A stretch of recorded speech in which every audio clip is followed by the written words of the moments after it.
Hi everybody, David Lewis here. You have got to be kidding me.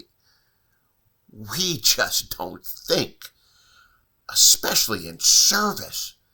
The other day I was at my local dealership with my wife's car for some routine maintenance, and I was going to wait. So I was sitting in the lounge, and there were some other people there. And one of the advisors came out and sat down next to a woman and went through the multi-point inspection with her. I'm assuming she was in for maintenance too. And he then told her that she needed front brakes and that it was going to be like $490. No explanation of why, how brakes work, what they were actually going to do, just that she needed this and it was $490. She said she wanted to think about it, and he said okay, and he walked away.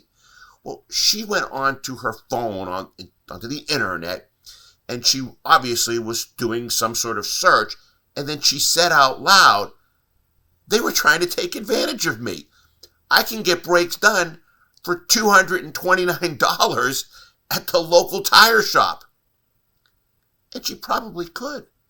You see, this advisor probably went out there and was trying to sell her everything.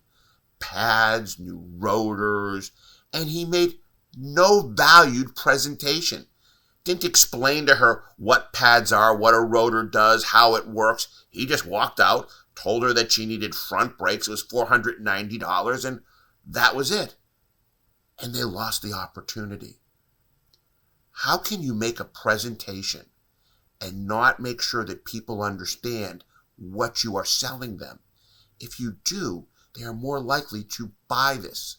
He clearly was untrained in how to make this presentation.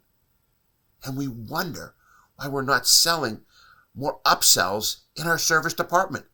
This is just one of the reasons why. Good luck, everyone.